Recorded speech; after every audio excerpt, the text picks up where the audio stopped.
Fantastic. Thanks, Anna, for mentioning that. We will be recording the Q&A, just the presentation, so you can kind of, yeah, feel free to ask whatever you want in the Q&A. And Simon, delighted to have you here. Thank you.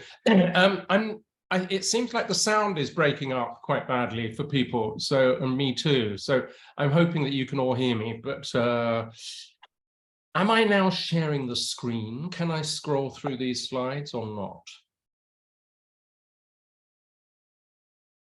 I'm sharing the screen for you, Sam. Can everybody see the screen? So I'm happy to scroll through for you.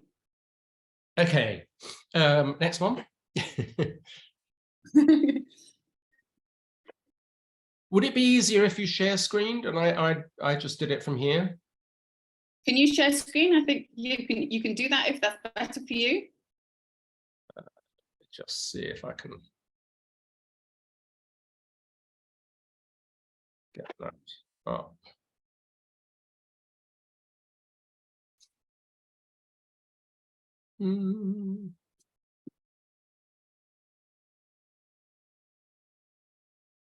Sorry, 1 second. Talk amongst yourselves. Share screen. Here we go. Yeah. Right. Can you see that? Yes. Yeah. Let me just go to play. There we go. Right. That'll be easier, I think. So I'm going to run through a very potted history of the Museum of British Folklore.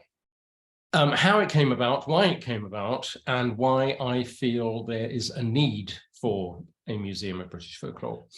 So, scrolling back some years, my mother was evacuated in the war to Devon, and most of our childhood holidays were spent either in Devon or Cornwall. And one particular holiday was around the time of May Day. Well, it was May Day. And as a 7-year-old, I was led through the streets of Padstow in Cornwall and encountered this gigantic, cavorting and quite terrifying at the time figure of the Padstow Oss.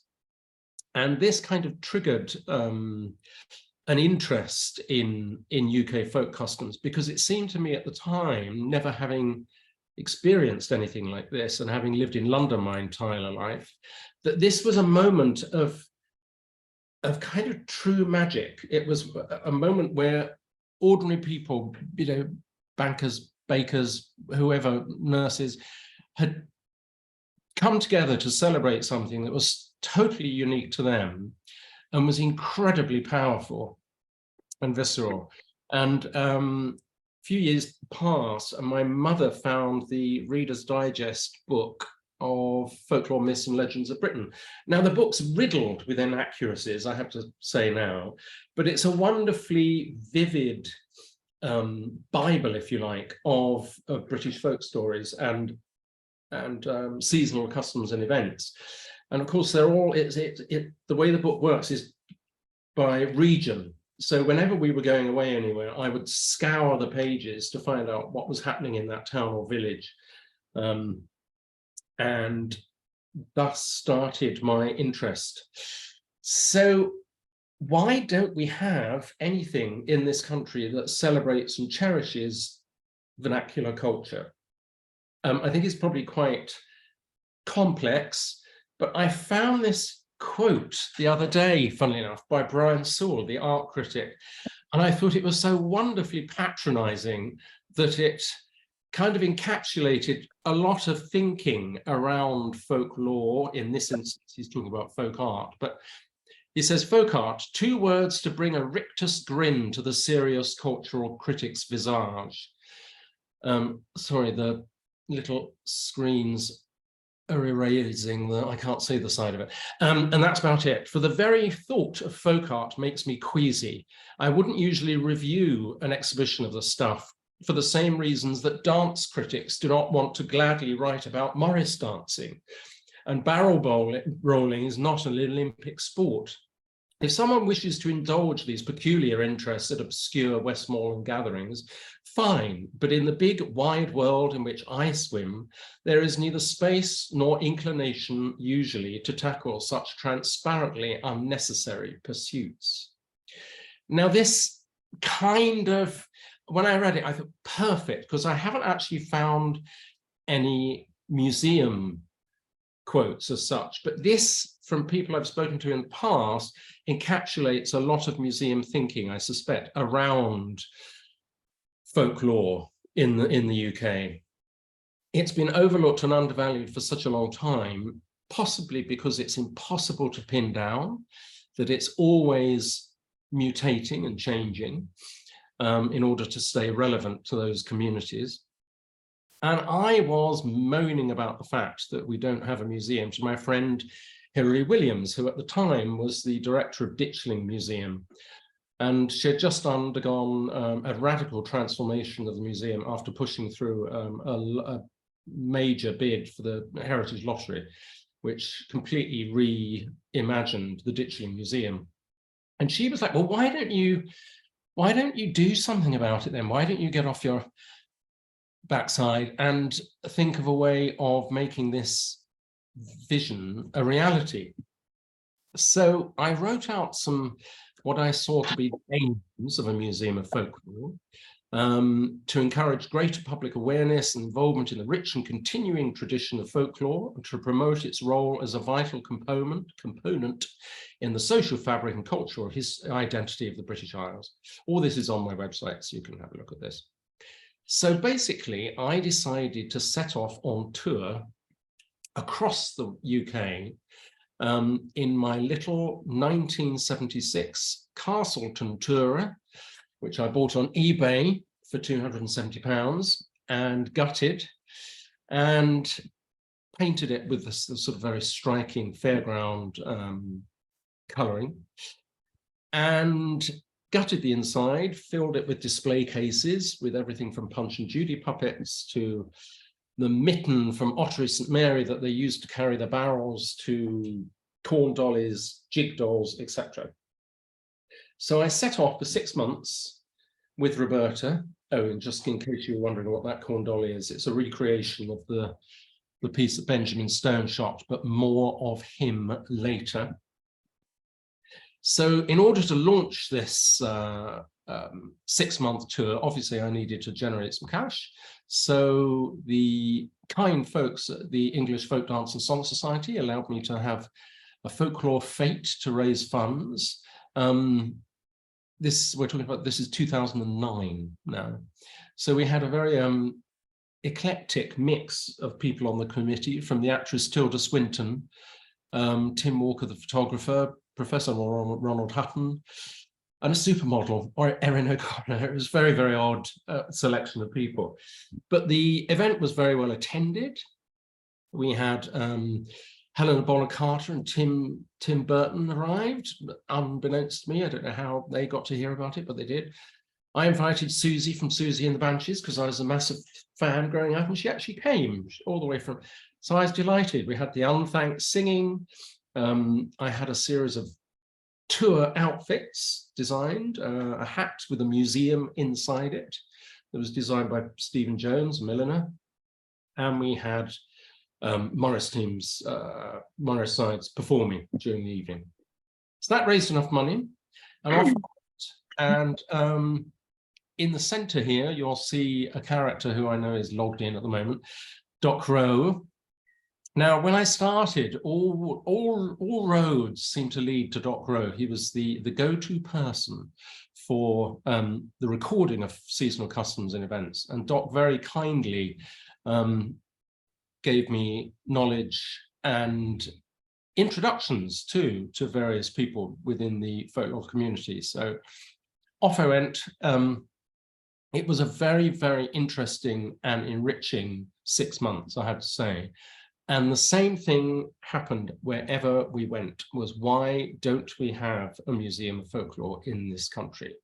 What is it about folklore that the museum fraternity has chosen to ignore? So I set up a website, This is one of Doc's photographs here of the Barryman. We tried to be as professional as we could, drawing up dozens of, I must admit, slightly dreary, but very necessary documentation to do with partnerships, audience development, educational programs, etc. Because I was very, very aware that perhaps one of the reasons that museums had overlooked folklore is because it had never been deemed worthy of study by the greater kind of museum fraternity for some reason or not. So I teamed up with a photographer called Henry Bourne, and Henry wanted to do a series of portraits, touring around with me at various points and capturing people by the roadside. He would literally have a blank roll of paper, which he would pull people off the festivals just for a moment and to record them. So these pictures aren't being shot in a studio, they're being shot by the side of a road. This is Hastings Jack in the Green. Abbott's Bromley, one of the hoddening horses. You can just see the grass down the bottom of that picture and the roll of paper. And this led to the publication of a book with Tennyson Hudson. That's me over there at the Hastings Jack in the Green and the Barryman. And this was a modern British folklore portrait, Arcadia Britannica. So it was a snapshot really of folk costume, but it kind of started the ball rolling for us. It was at that point that I was no longer alone doing this project. Melanie Robinson, who had a background in photography and gallery practice, came along and became the project manager for the museum, and still is. We've worked together side by side for 11 years. And this was our first ever exhibition, Cornish folklore at the Port Eliot, at the house in one of the gatehouses. I'd been going to the Port Eliot Festival for many, many years, and they got the ball rolling for us. So around this time, we were contacted by a chap called Maurice Evans. Now, Maurice Evans has been collecting fireworks since he was a child. He's now in his late 80s. And the collection is staggering, to say the least. He literally has hundreds of thousands of fireworks, from turn of the century exploding fruit to every known brand that the UK had, Wessex, Standard, Wells. And you might wonder what the folkloric link is. Why am I including these in museum folklore? There's a number of reasons. We have a rich history of fire festivals in the UK, from Ottery St Mary to the November the 5th celebrations in Lewes, bonfire, most of which are accompanied by fireworks. Also, as we started doing our research, we found out that often the employees of the companies would, if they developed a new firework, they were allowed to design the label. So they were totally untutored, without an art background or graphic design background, designing the labels for these fantastic, vivid fireworks. Here's the exploding fruit. Here we are, the fairyland fruit. How these have survived is beyond me, but these are from the 1920s. So this led to an exhibition at Compton Verney. Now, Compton Verney is in Warwickshire. It has a very large folk art collection, the Enid Marks and Margaret Lambert collection of folk art. And we pitched this idea to them of an exhibition of the history of fireworks in Britain, which they went for in 2011. It was very comprehensive. They gave us the entire set of galleries at Compton Verney. It started off looking at fire festivals and the way in which fireworks were introduced into Britain through China, and how they went from only being used predominantly for large public or sort of royal events, trickling down into the public domain. So I designed this exhibition, and it had record numbers of visitors, which they were surprised by, mainly because a lot of the exhibitions that we do attract very diverse audiences. So for Compton Verney, you had people who had once worked at the factory. factories. You had graphic designers. You had people just coming along for nostalgic reasons. It was a very, very mixed audience. So this cemented our relationship with Compton Verney. Here we are. These are all the displays.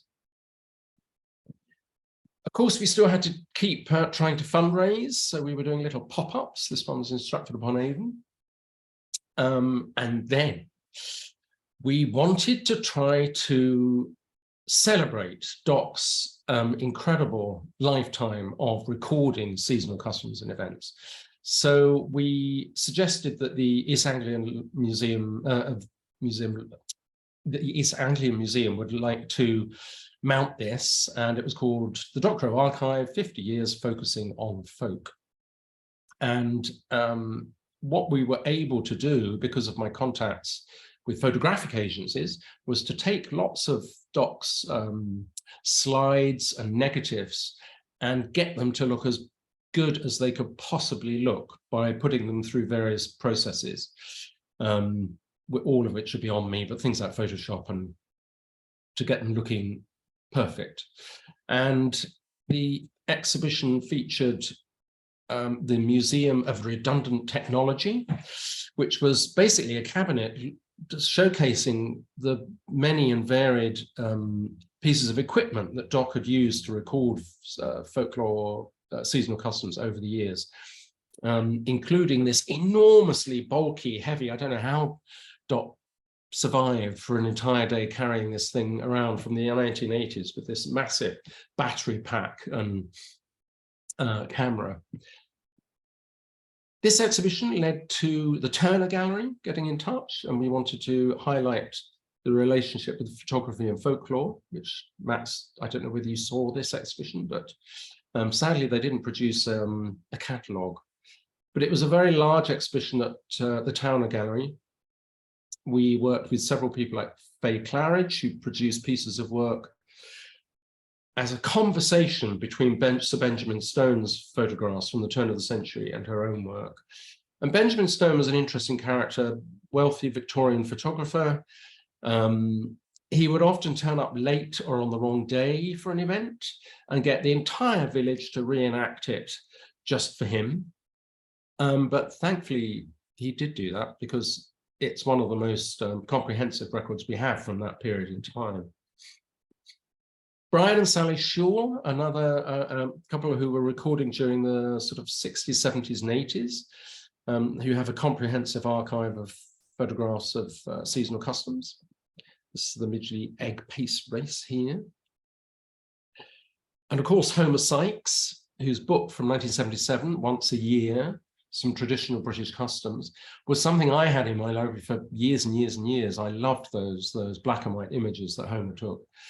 And finishing up with more contemporary photographers like Sarah Hernant, Maypole's Maiden, Mamas, Maypoles and Maidens, Milkmaids. We also had artists who'd been looking at folkloric, what's the word now people use? Tropes, that's it. Folkloric tropes, who'd mined folklore and sort of seasonal customs and come up with these bizarre and quite wonderful installations and film pieces, Matthew Cowan. And we finished off the exhibition with a live feed from Flickr, so that I'm not sure if people use Flickr as much now. I suppose it's more Instagram, but back then Flickr was constantly updating. So we had a live feed so that throughout the run of the exhibition, any seasonal customs and events, you'd be able to actually watch as people were downloading their photographs. Another pop-up we had in South Kensington. That led to me bullying, really. I bullied them. The Whitechapel Gallery. Back in the 1950s, as part of the Festival of Britain, a remarkable woman called Barbara Jones curated an exhibition called Black Eyes and Lemonade. And I wanted the Whitechapel to celebrate this remarkable and groundbreaking exhibition in time for the anniversary. It actually ended up happening the year afterwards. But Black Eyes and Lemonade was after a Thomas More poem. It presented everyday objects made in Britain, normally excluded from museums and art galleries. The 1951 exhibition was organised by artist, designer, and writer Barbara Jones. It was divided into categories such as home, birth, marriage, death, man's own image, and commerce and industry. So it was the first time that these sort of everyday objects, to a certain extent, were put into the hallowed halls of an art gallery. So here you had an Idris, a talking lemon. It was outside, it was like a shop display. She had cake decorations, banners, it was pub signs. It was very, very rich and remarkable show. So we managed to put this exhibition on, working with Catherine Moriarty and Naya at the Whitechapel. Barbara Jones's flat by then was still in existence, so we were able to meet with the executor for her will and take quite a few of the pieces for the show. Here we are, this is the exhibition. So it was an archival exhibition, but for us it was very, very important because it marked a turning point in how we were able to work on a professional level with an institute such as the Whitechapel Art Gallery, and for them to actually take us seriously. Also the town, I mean, all of the places that have taken a risk, to be honest with us, because we don't come from a museum background and we are learning as we go to an extent. So we've done lots of other exhibitions, but we'd be here all afternoon and I'm aware of the time. So are we seeing a third folklore revival? I think we are. I think the strands that have led to this point are many and varied. One of the things I point to is the increase of nature writers, that nature writing has had a complete rebirth in the last sort of 10 to 15 years. Robert Macfarlane and writers such as him whose books are having a marked effect, particularly on a younger generation. These also feed into things like Extinction Rebellion and the current climate crisis. Alongside that, in 2005, was Jeremy Deller's The Folk Archive. The Folk Archive, in case you didn't see it, was a vibrant visual account of contemporary popular British culture by the artists Jeremy Deller and Alan Kane, bringing together drawing, painting, film, performance, costume, decoration, political opinion, and humour. And some astonishing objects. Folk Archive celebrates activity from a vast range of British pastimes and pursuits and demonstrates that folk art in the UK is both widespread and vigorous. Doc, I believe, also had some film in this, but he can probably put something in the chat and correct me if I'm wrong. Another thing that I think is tapping into the current revival of interest is a whole generation of zines that are happening. A zine is a small magazine. I'm not that keen on the term zine, but hey-ho. I've got lots of them. Hellebore is a good example. They describe it as being a collection of writings and essays devoted to British folk horror and the themes that inspire it: folklore, myth, history, archaeology, psychogeography, witches, and the occult. Now, there are quite a lot now of zines that are coming up, all of which have similar and related themes. Weird Walk is never entertaining journal wanderings around the British Isles.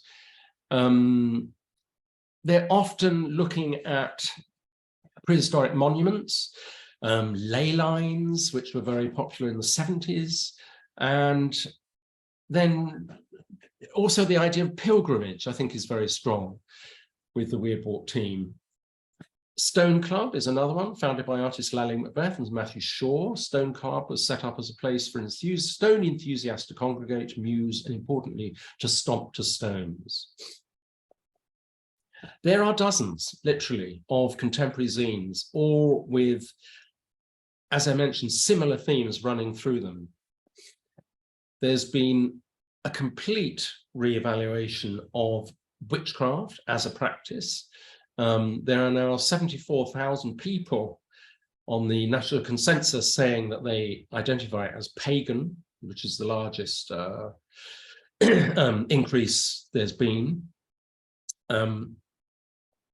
This has led to, again, dozens. There are now dozens of events, screenings, conferences, etc., all looking at themes around folklore, horror in this case. Folk horror was termed, as I believe, it wasn't Mark Gatiss, it was somebody else who came up with the term folk horror, but it was really used to describe the unholy trinity of 3 horror films, which was The Wicker Man, Blood on Satan's Claw, and Witchfinder General. And that's a whole nother lecture talk. Now, we obviously are aware of all this. We had an exhibition 2 years ago with the young artist Ben Edge, who's developed a recent interest in folklore.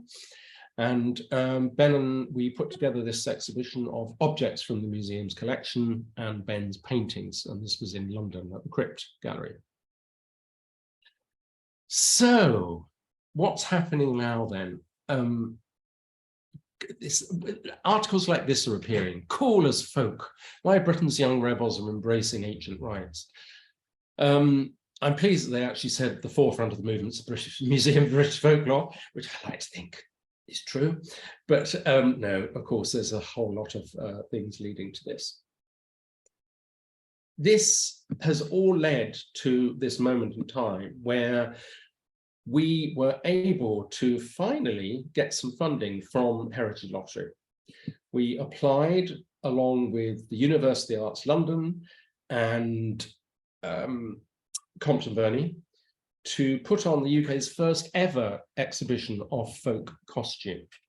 Now, 11 years ago, I pitched this idea to a museum who will remain nameless in London, who we had a lot of hoops to jump through, and eventually all the heads of department met in this room, and I had mannequins with costumes and photographs and some film footage, and the head of textiles wandered over to one of the costumes and gingerly fingered a hem and said, "They're not very well made, are they?" And at that point I knew I'd lost so I had to wait 10 years for this exhibition to actually come to fruition. And that attitude, I think, again, is another reason why vernacular culture in this country has been so overlooked and undervalued. So we applied, we got our full award of 249,000 from the Heritage Lottery. We were so delighted, I can't even begin to tell you. The exhibition opened at Compton Burney in March. It opened with one of the costumes from the Notting Hill Carnival. It involved a massive amount of research. These are the Whitelands May Queen costumes. This costume was actually designed by Kate Greenaway, who was the kind of Victorian children's book illustrator. But the museum said this hadn't actually been seen for 60 years, this costume. And they've got this remarkable collection, but they're just sitting in boxes. Abbots Bromley kindly loaned us a costume with one of the replica sets of antlers that are held by the English folks, EFTUS in Primrose Hill. We had the Beltane Fire Festival, a very lively, vigorous, visceral May Day festival that happens up in Edinburgh. If you've never been, do go along. It's remarkable. It started off in a very small way with a couple of hundred people, and there's now, I think there was 28,000 this year. The Darkest Oozer, you may remember that book cover from the Reader's Digest, which featured the Dorset Oozer. This is the Blackthorne Morris's figurehead. We have that along. Now, I could go on and on about this exhibition and how important it was to us. I just chose this key moment. Now, this is Dale from Haxie, who was the fool at the Haxie Hood. The Haxie Hood is a game, quite brutal at times game, which involves wrestling a rolled leather. Well, it's just a roll of leather, really. It's like a log of leather that's very hard if it hits you, into the opposing team's pub. And this game can last all night. I mean, it's this seething mass of predominantly men. Women are far more far too bright not to take part in this. It becomes this gigantic rugby scrum called the sway, where these heaving bodies battle to get this hood into the pub. And Dale was the fool for many years. He starts off and introduces the custom by being smoked in front of the church by some. I think in the past he was actually dragged through a fire, but Doc could be able to correct me on that one. But Dale very kindly donated his costume, and for many, many years couldn't part with his hat. But when he actually came to the exhibition and saw what was there, he was so touched by it that he's donated his hat, which to me is enormously important, because gaining the trust and the confidence of those communities and the people who uphold these traditions is exactly what we're about. So the Minehead team, the Minehead Sailors Os, very, very kindly, they were using the Os, so they made us one. They made us our very own Minehead Os, which we can keep for the collection. On the right there are two Gay Bogies costumes from the Hastings Jack in the Green. The Gay Bogies were nicknamed the Gay Bogies on acid after their spectacular costumes were embraced by the Hastings Jack in the Green team and have since become part of the procession. Now, will that play? Oh, it won't play. This was a film. Damn it. Is it because it's a PDF? It's probably because it's a PDF. This was an immersive room that's part of the exhibition at Cumberland Verney. We were aware that viewing static costumes on mannequins can be, and divorcing them from the situation that they are seen in is only giving half the story. So what we asked Doc whether he would kindly loan us some footage, and we developed this immersive room where people could stand inside this room with 3 projections on each side and have this incredibly lively, slightly overwhelming experience. So this is the Padstow Mayday. Oh, that's right. Here we go.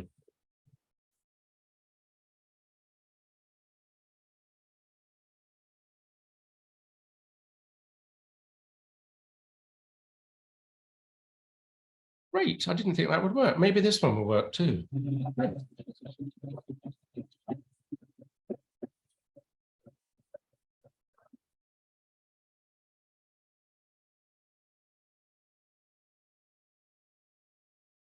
So there we go. How am I doing for time? 5 minutes. Right. I shall finish with the Morris Folk project, initiative, if you like. Now, how do you represent Morris signs within a museum context? Tricky. Not many people particularly want to walk into a room and be surrounded by thousands of photographs of Morris teams. However, what we decided to do was to give the teams a blank figure, a blank doll, which they would then construct their team kit in miniature. And these things are now becoming, it's like a document of a moment in time.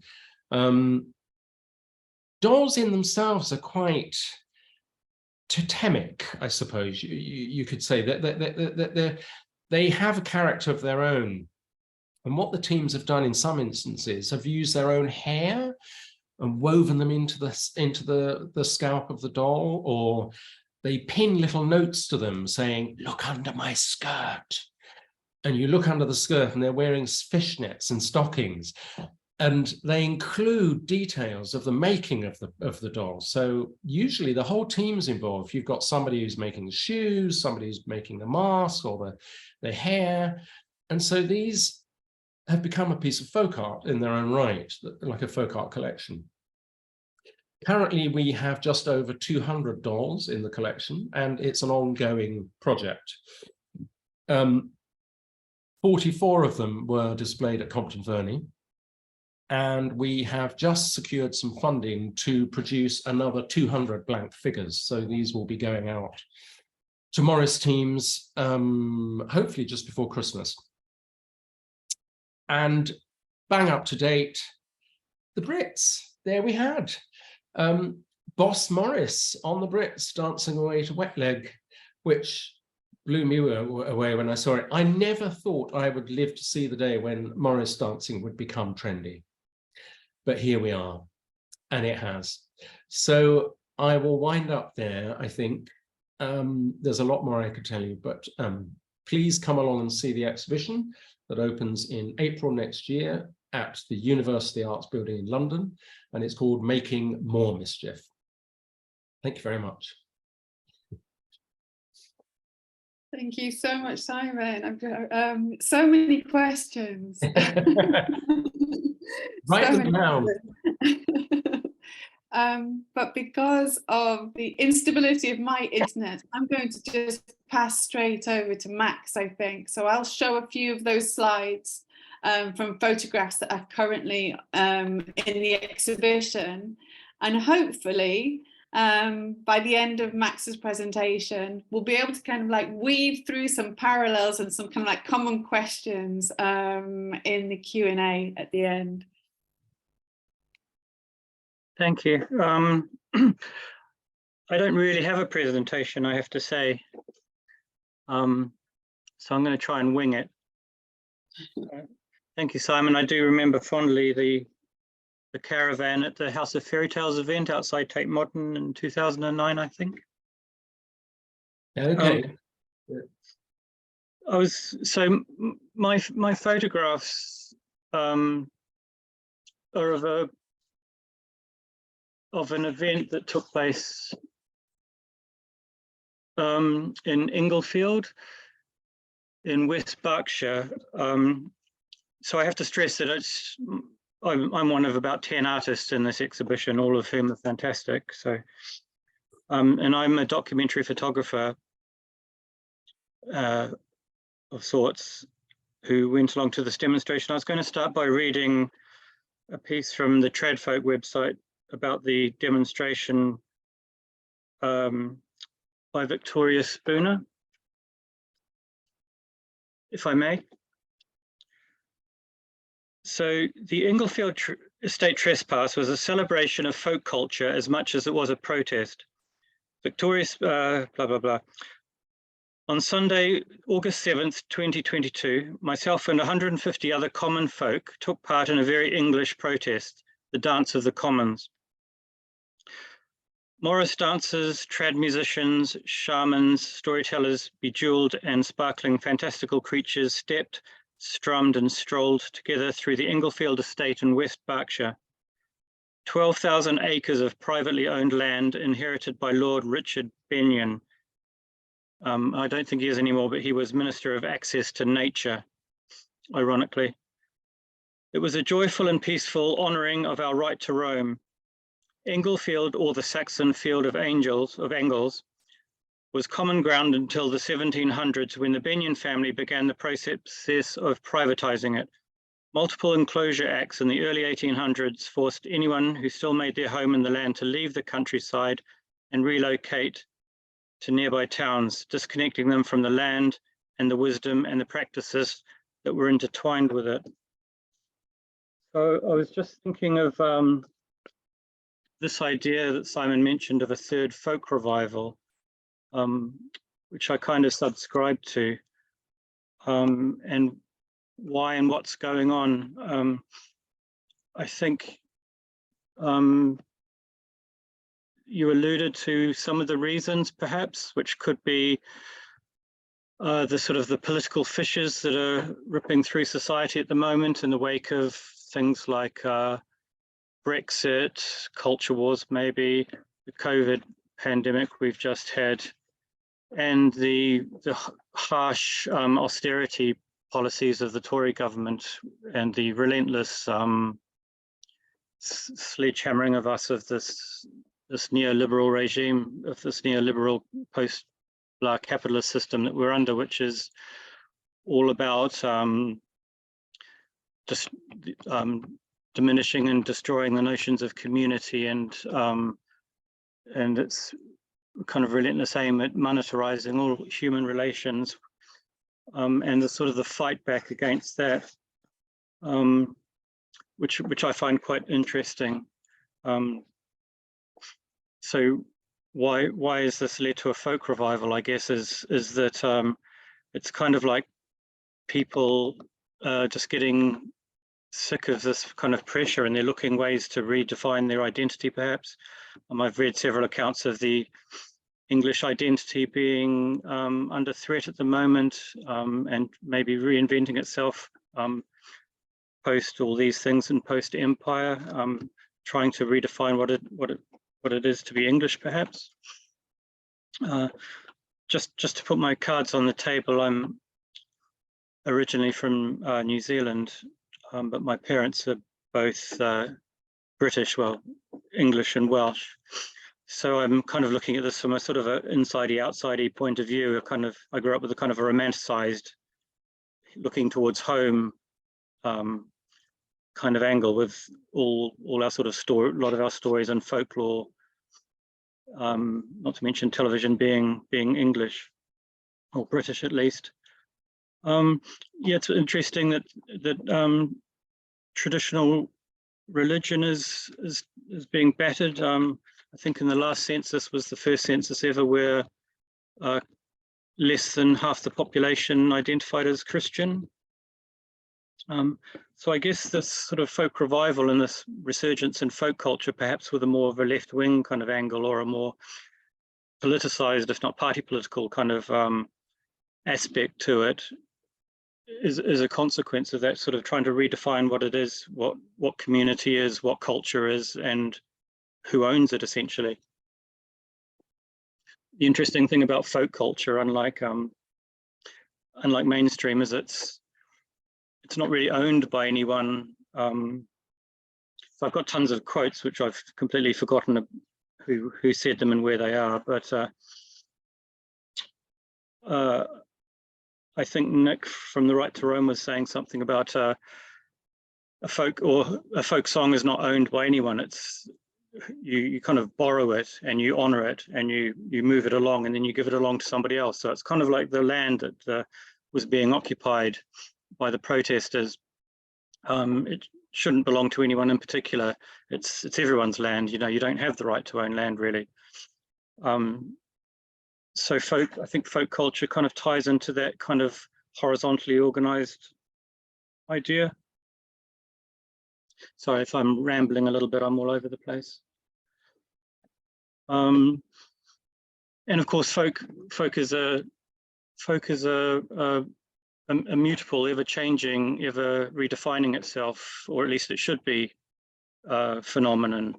And I think Weird Walk, who you mentioned, Simon, have a nice quote about something along the lines of folk is about venerating the flame, not worshipping the embers. So it's the actual animation of folk that's important, not so much the tying it down and trying to put it into niches and boxes and bracketing it.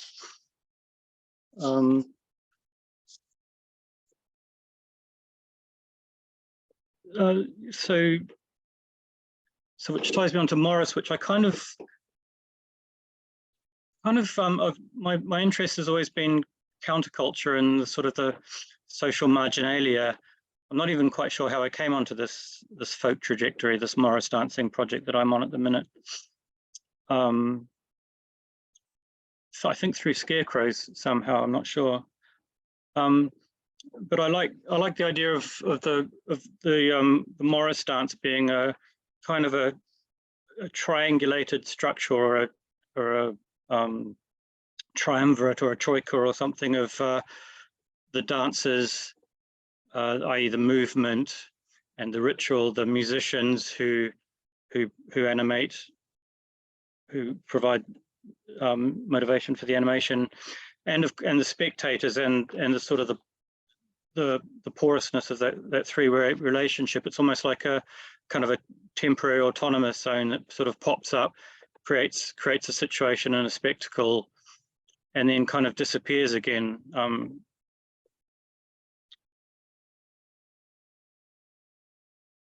Yeah, that's kind of all about I've got to say at the moment. Just on something Simon said about institutions and the sort of the mainstream taking an interest in folk culture, kind of in the context of what I said about neoliberalism. I'm just cynically wondering if it's that they've suddenly discovered that common people have got money that they might be able to harvest from putting on something that they think might appeal to them. Wouldn't be at all surprised. I hope that kind of makes sense. The only other thing I've got totally randomly is this Welsh word that I've come across through Stephen Elcock, actually, who did a really fantastic book which pertains to all this called England on Fire.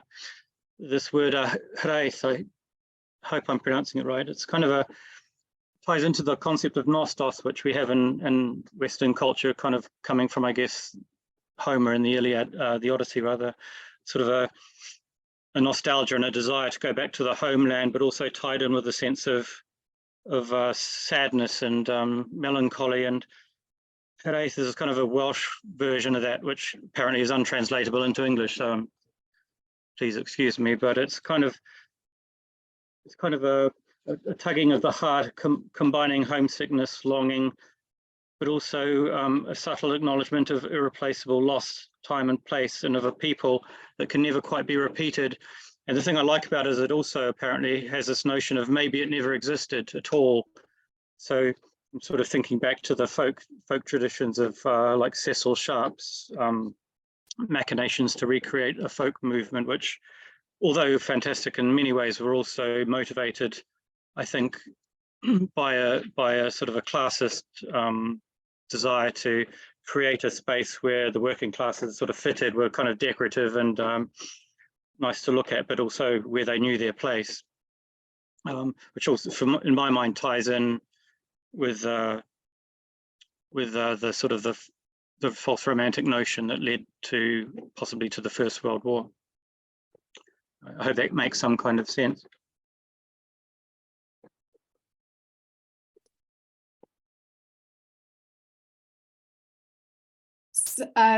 So many, that was kind of a really an interesting kind of like provocation, Max, I think. And now we've got maybe half an hour just to kind of open it up to discussion. I saw there was a few questions in the chat, so please do kind of like post your questions in the chat. I don't know whether, Simon, you've got any response to what Max was saying? Sorry, you cut out. Have I got anything? In response to Max's presentation, any points that he made? Oh, no, only, well, the one thing that came to mind was that Weird War quote is a misquote from Mahler. Yeah, who I suddenly thought, that's not them, it was Mahler. He said, tradition is not the worship of ashes, but the preservation of the fire. And I thought, yeah, it wasn't them, Mahler said that. Anyway, sorry. That was my folk interpretation of it. Yeah, exactly. I shall open it up. I think Dot's got a question there. Well, quite a few comments, really. I mean, Simon, you set some things up as saying that there's this third folklore revival. I mean, maybe Max has put it right, saying that a folk revival may be, although that's even contentious, because I mean, folklore is there all the time. Yeah. It's just that what you and other people are interpreting, borrowing, you know, again, something that came up in questions. It's the artists, the photographers, the journalists. I mean, one of the things, I mean, I've been, as you know, documenting, let's call it, looking at this material culture, vernacular culture, for, well, 60 years, this last May Day. So I I tend not to publish, as you know, because I don't want to feed back in. But what happens is the journalist and the excited masses turn up at these events, particularly things like the Buryman, and they come with their own ideas of what it should be like. So, for instance, I'm told, I've been going there since 1979, I'm frequently told by the new visitors that, will you be staying to the end when they burn the Buryman?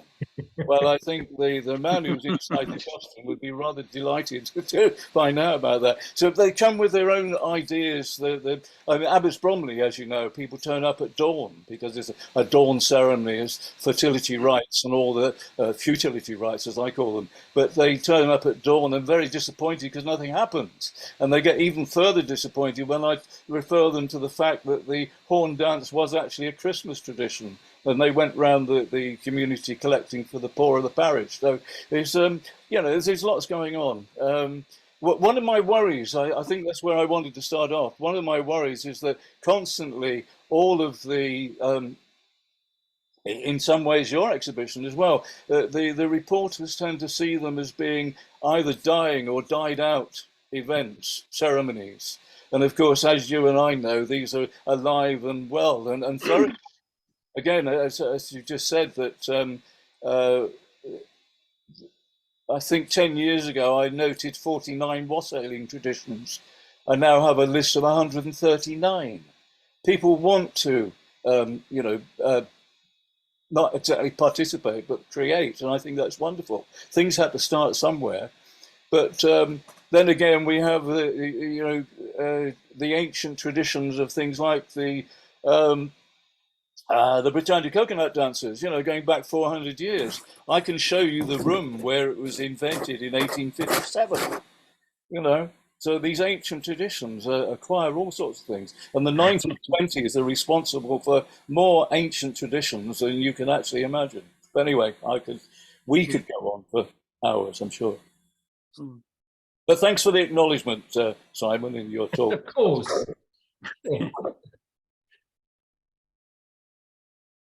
I think somebody needs to turn their sound on. There's a lady with a fag in her hand. Yeah, Sue Morgan. Oh, yeah. Sue. Can you hear me now? Yes. Right. Okay. I don't know much about this, but you've mentioned the third revival, so I was wondering, when was the first and second, roughly? I'm not sure why it's called the third. It's usually thought that Cecil Sharp, and there's a whole range of other people around the same time, Edwardian Cecil Sharp was collecting folk songs, and the second revival would have been in the 60s and 70s, and now we're witnessing. Right. It's not a revival, though, as Doc said, it's a renewed interest as opposed to... It's a renewal, renewed interest, okay. Yeah. And it's always been there, it's just people seem far more interested now than they have been for a while. Okay, Max, you said something which startled me. You came up with you have the phrase, you don't have the right to own land, and I'm wondering where you get the authority for that, because it does seem to be that private property is flourishing. And what would be your academic basis for saying that you don't have the right to own land, since it's clearly false at the moment? It might not be a right, but I was wondering where you thought that came from. I think I was quoting Victoria, and who was possibly quoting Nick Hayes, who one of the guys that organized it. But yeah, I think the wider issue is who owns the land and who should own the land, and why do the people that own the land at the moment own it? I personally don't think anyone should own the land. It's not. It should be for everybody's use. Something like two. But it's a bit utopian, isn't it, Max? It's a bit too utopian. But then so was women getting the vote, and so was ending slavery. But not that we've ended it. Okay. So I'm looking for a statistic about how sort of something like 9/10 of the land in Britain is owned privately. And there is a movement against it, maybe a sort of a gentle movement. There's a movement in England to adopt the Scottish style right to roam laws, which allow much more of the public land to be accessed by the public. Oh, you mean the private land to be accessed by the private public? land, sorry. Well, I mean, yeah, if there is such a thing as private land, which Well, obviously, yeah. I think the vast majority of private landowners would disagree with your premise. But the other thing, I mean, I'm being a bit of a devil's advocate here, is that coupled with the Crow Act and the attempts to expand it, I would personally not feel that I think it should be decoupled from folklore, because not everyone is interested in folklore, and were you to get, as it were, the general public interested in expanding that act, then you would need to decouple it from folklore, because that's not everyone's cup of tea. I mean, were it to be a successful thing, is what I'm suggesting. conflict and I think that connection between folk and politics is really interesting. I was thinking of, so my granddad was part of the Kinder trespass in 1932. I've still got his walking book here. I keep it on my desk. And that was about kind of workers demanding kind of like access to kind of land and fresh air in what is now the Peak District National Park at the weekends. And so there was this kind of really strong connection between kind of labour, work, and kind of leisure, and the kind of the political importance, the right to leisure, and how that's connected to the land.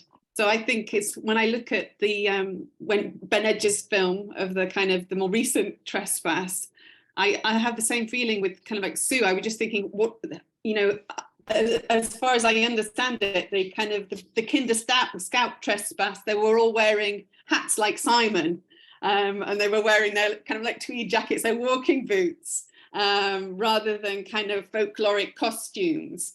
So it was a workers' movement. So there's something kind of quite interesting, isn't there, about how kind of, you know, folk costumes as part of as a land trespass kind of bring something else, and maybe kind of, sorry, Doc. So I was going to say folk costume. I mean, folklore is of the people. People. I mean, one of the interesting thing is the let's call it a revival. I would call it a reconstruction. And some of these events, they harken back to something in the 18th century. So everyone comes out dressing with mop caps and aprons, and you know, whereas a living, breathing tradition, if you call it that, they dress as they dress today. There is no dressing up. And in fact, there is a confusion, of course, Simon will accept this as well, that there is, we live in Whitby, where we are now, and there is an extraordinary demand for people to dress up. So we have 2 to 3 goth weekends. There's a steampunk weekend. And then most recently, in the last 8 years, there's been a Krampus parade, a Krampus rush at Christmas. And it seems that Whitby, you know, people want to dress up. Now, whether that gets accepted into the folkloric pattern, that's why I don't call these things calendar customs or folklore. Actually, I call them seasonal events, because that would encompass the gooseberry show, the prize onion shows, as well as, you know, the more dramatic fire festivals and so on. So, but anyway, forgive me. I just thought, what is a folk costume? It's that sounds like we're talking about pantomime in my eyes, you know. Yeah, it's all this definition is a bit sort of strange and stretched. It's like a discussion we had at Bethlem about what is outsider art, and after an hour and a half, no one was any the wiser. As far as I'm concerned, it's just people doing their shit, and if that gets things moving in the right direction, then all power to it, and to I think that's the thing that excited me as an artist originally. I mean, I thought that the vernacular culture, the people getting off their backside to do things, usually without any funding at all. I mean, greenery from the trees is free. Soot from the chimney. Nowadays, I have to explain to children what soot and chimney is. It's forgotten. So blacking your face, the cheapest and easiest and most efficient way was to put your hand up the chimney, and that's also acquired all sorts of other ritual fallacies now. But anyway, I'm saying too much. The building community and class solidarity to do things like get back our access to public space in absolutely 100% I'm for it. And incidentally, I should mention tomorrow at the Royal Courts of Justice at 12, there's a demonstration against the Dartmoor, the laws forbidding walking on Dartmoor, and it's going to be attended by Mayday Morris, I believe, who are a very interesting site. Mind you, I don't quote me, but I would risk that maybe 25–30% of these events would not have happened had there not been the echelons, the higher people in society, because the poor people did this to gather money in lots of cases. You start looking at Marxist theory, the reason why all the folk plays were performed at Christmas, it was a time when people couldn't work on the land, it was too cold, so they went out and extracted, not from their own, but from the rich landlords and things. So I suspect quite a few things wouldn't have happened if we hadn't had that layer of society. Interesting. A lot of the costumes are thus pursuantly designed for winter, which is interesting. What you were saying before about seeing a poor old Morris team in their tatters and masks and hats performing in the sort of nowadays 30-degree summer heat. Yeah, well, of course, the season would have been Whitsun through to summer, but I found records of people like Bampton Morris, who are upheld as being one of the finest. I love them. There's 3 teams there now, but there was one Whitsun where they weren't there at all, and I discovered that in a court case in London, they'd actually gone off to London. It was Richard Pickens, and they were actually arrested for for causing a scene in the London street. So nothing sacred about these things. That's the other thing. People believe it's to do with the gods up there or gods down below, and I've never found that at all. And the other wonderful thing about folk culture is it always seems to end up in a pub. Oh yeah. The first I've just come back from a folklore conference in Hull, and one of the best events of the weekend was actually Saturday night, where we went to a pub, had a sing around, but don't tell the organisers that. The first meeting I ever had with Doc was in his London office, which was Wetherspoons in Islington. Yes, it was a Wetherspoons just down the road from my flat, and I always called it my office because if I wanted to meet anybody, I met them there.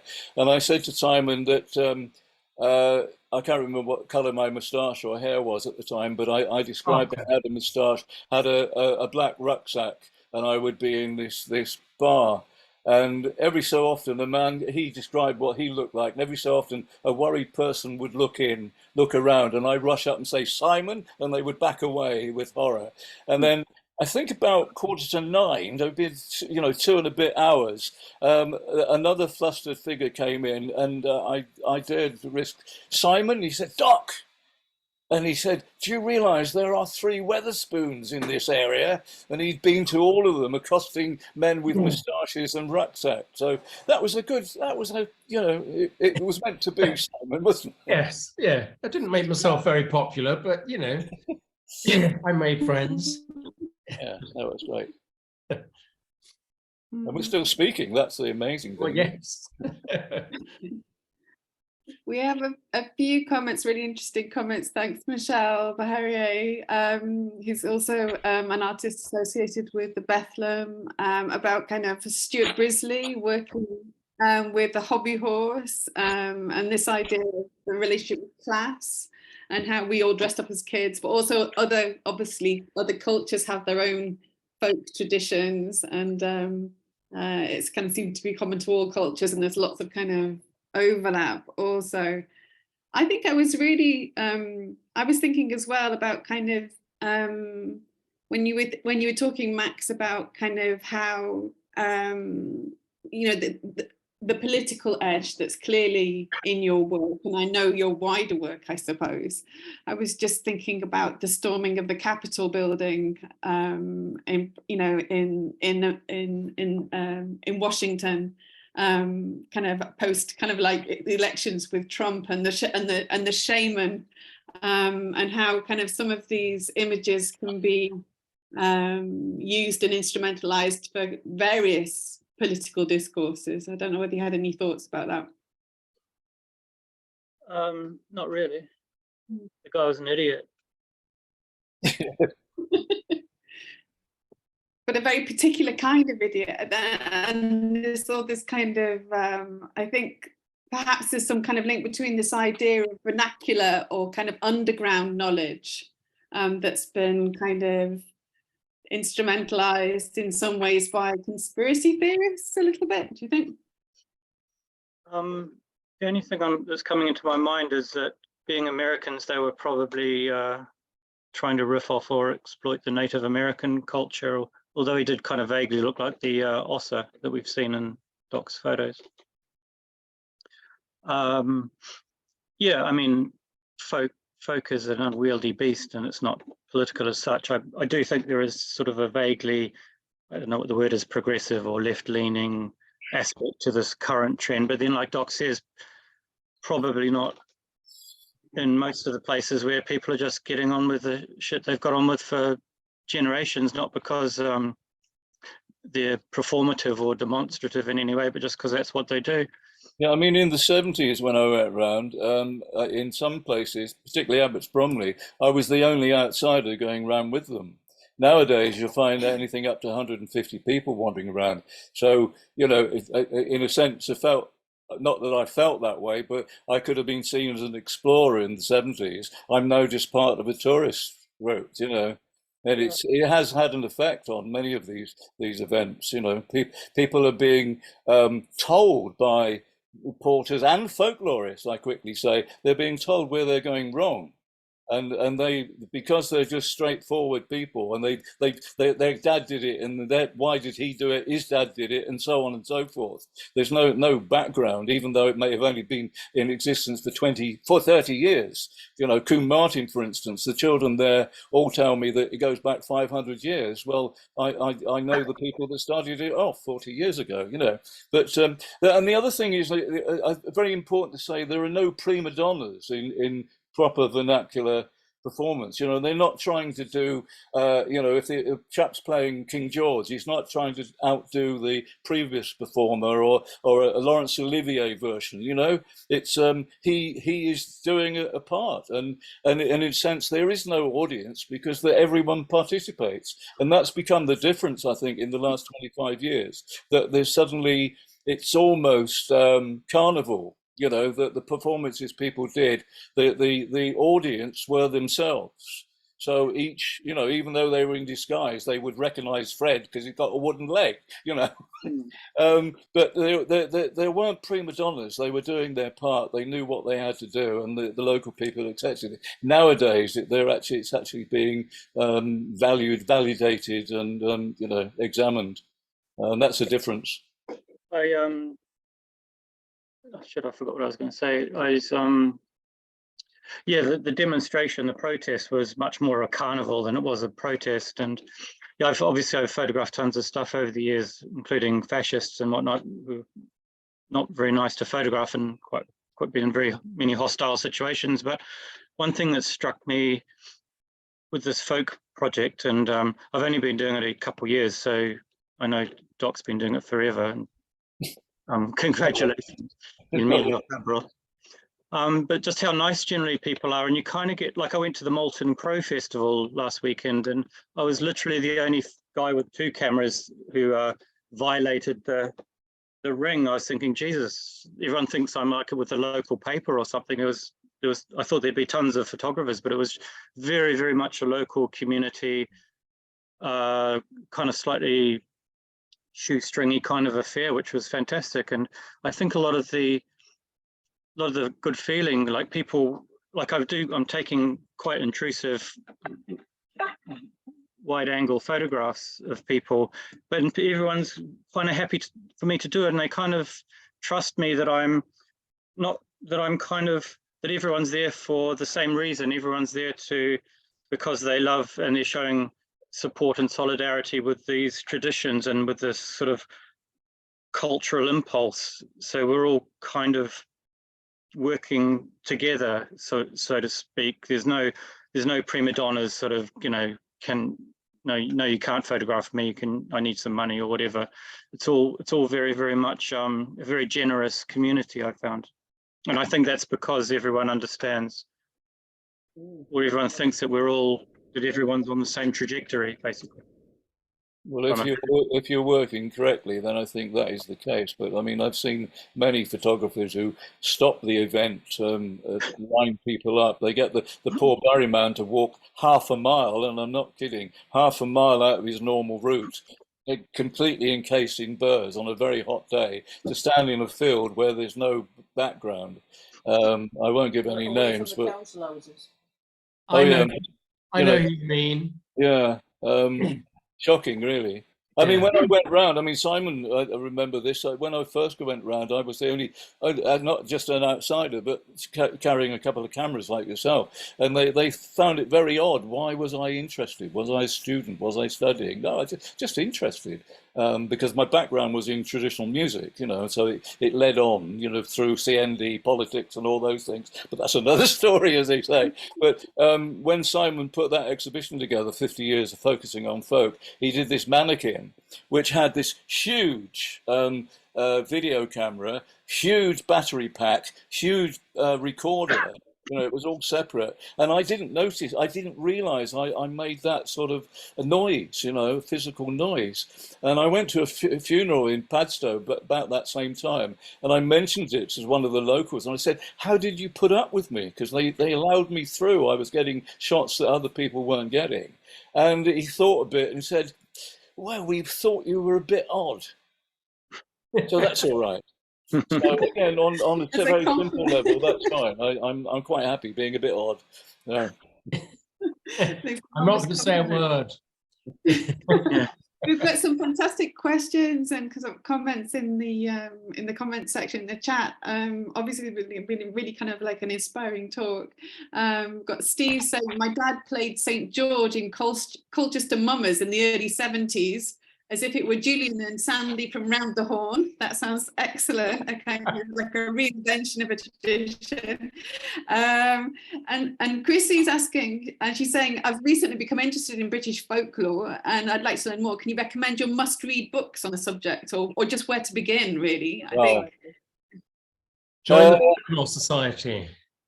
Yeah, Folklore Society. But what surprised to say, I mean, I think that if you want to just a factual, I mean, as Simon said, the Reader's Digest book, sadly, the authors of all the pieces were all learned, colleagues and friends, but then copywriters got hold of it, and it contains the most alarming factual errors, dates and places and things. But if you've got any of Christina Hull's book, I mean, there are many. They're all the same sort of title, but I've never found Christina to be wrong in her historical data. And similarly, Ronald Hutton, of course, if you want to look in detail historically, then what is it, Rise and Fall of Merry England? It actually, puts the stuff in its right context. Yeah. Or Fraser's Golden Bough, if you want to get to the root of a lot of the myth. Well, of course, that's total myth. Yeah, I mean, that's been the problem. I mean, but that's another hour, to talk about. But Fraser was extraordinary. I mean, he sat in his armchair in Cambridge, and he just took the priests and missionaries' reports of various things and compiled them into 13 volumes of folklore. actually folklore now. It's you know, it just he just stymied any sort of accurate and proper folkloric examination in the 1870s by bringing out these books. Everyone swallowed it hook, line, and sinker. And of course, these were all the results of that. Just watch The Wicker Man. I mean, it's borrowing from Fraser like nobody's business. It's that's another 2-hour talk. You know, and all of these are, of course, dictates from above kind of thing. It's not the vox populi. Could I just ask, I mean, notwithstanding clearly all these people participating in and researching folklore are very, very nice. I personally find the costumes and the images of people in costumes completely horrific. So why is it that they are so frightening? I would be frightened by any of these people in costumes, and I didn't see any nice images. So what is it that you're expressing with this? Which ones were horrific? I'm intrigued. I do find them horrific. I didn't see any nice images. I'm being devil's advocate, but you can't call them you know, peaceful. I think folk, most people's introduction to folk comes when they're kids, isn't it? When they're children reading those horrific. When you're terrified, yes. Scared. It doesn't seem to have changed. Yeah, I kind of like it. But if you're referring to the Berryman, for instance, I mean, that he's an outsider, and that the whole point, it's developed from being some kind of scapegoat that the fishing industry took up. But I mean, one has to admire the you know, the costume and the lad's endurance. 11 hours staggering through the streets, being scratched to pieces by birds, and his only sustenance is drinking whiskey through a straw. And then you've got the Padstow obios. I mean, lots of obioses. Do you find them frightening as well? Yeah, I find it all frightening. It sounds like the 12 Stations of the Cross. But, you know, I don't know why it's like that. Why is it all so? One of the words that keeps popping up when you're navigating this is re-enchantment. Nick uses it a lot. Nick Hayes, who wrote the Book of Trespass, who organised the protest. It's kind of about reinvesting our relationship into the landscape, which comes with all kinds of aspects, positive and negative, and a lot of scary things from folklore come out of the landscape or the forest, so to speak. So it's kind of about, and another reason for the popularity, sort of going off on tangents, I think, is the sort of the vast popularity now of things like psychogeography, where people are encouraged to get off their asses and walk around more, explore places off the beaten charts and places where they're not necessarily supposed to be, and imbibe them with their own kind of myths and mythos and mythology, and also actions and rituals. And I think it's a way of re-empowering perhaps the individual in the wake of all the stuff we've been talking about. And just if I may indulge myself, a really good example for me of folk culture in Britain and social change is the Crossbones Graveyard, which is in just below Borough Market in Southwark, which was a guy called John Crow, who was an urban shaman, discovered a mass grave of medieval prostitutes, and to cut a very long story short, started a magical campaign which operated the 23rd of every month. In fact, next Sunday, I think, is the 23rd, and John's now who's retired, is coming into London to partake in it. And it's got from the place where he discovered a car park, which was the site of a mass grave of London's prostitutes and paupers. It's formed it into a social campaign, which started off with a very, very hostile landlord, which was British Rail, literally pushing them around and trying to get them off and out of the way. So now it's gone full circle, where the guy in charge of Southwark Cathedral, the chief bishop or whatever he's called, actually comes to the Crossbones once a year, which is this Sunday, to beg forgiveness on behalf of the church for who operated all the prostitutes that died there. So that's a plug for John. Actually, incidentally, that's where I last saw you, Doc, was in the pub after the Crossbones, as it happens. Yeah, I mean, again, it's near Crossbones Cemetery. I think you hit on the thing. I mean, if you're doing something, if you turned up in your ordinary clothes without an umbrella or some kind of symbol, then people are just going to pass you by. But so, you know, in order to draw attention to the event, the ceremony, you have to be wearing something different. And it's about disguise as well. Something that is going to give you nightmares. Well, I don't know. Simon's querying it as well. I can't think of anything that would give us nightmares, actually. And if you're 7 years old, if you're very young and you encounter, like I said, about seeing the Padsa wasp when I was tiny, yeah. Of course, but as an adult, if you're local, you see, that's the difference. Yeah, if you're local, then you grow up with it. You're introduced to the obios. You're actually, as a young child, we see them being placed on the obios's gown, you know, up close to the face. So, you know, you might have a whimper or two, but it is part of your local culture, you know, that rite of passage. It is, yeah, absolutely. As is the Berryman. I mean, I tell you can you say the person, the object that are more frightened by the Berryman are the dogs.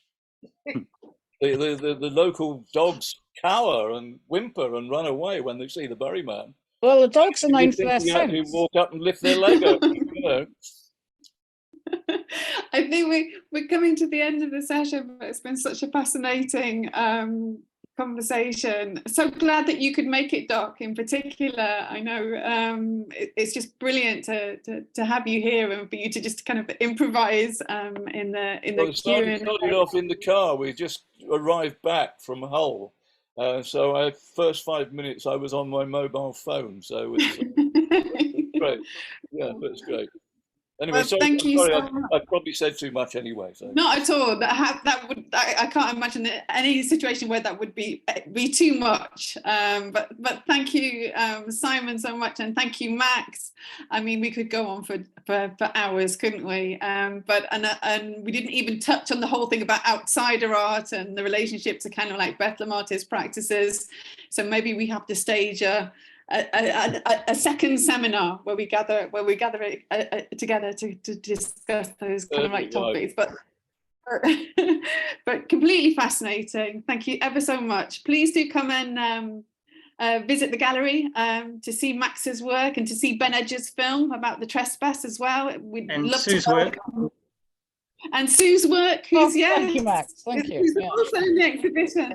Absolutely, and you'd all be very welcome. We could give you a private tour of the exhibition, but it's been a lovely afternoon. Thank you so much for participating, and we'll make the recording available, the link to the recording available on the website so people can kind of catch up. Thanks again. Bye. Have a good evening. Bye. Max. Bye.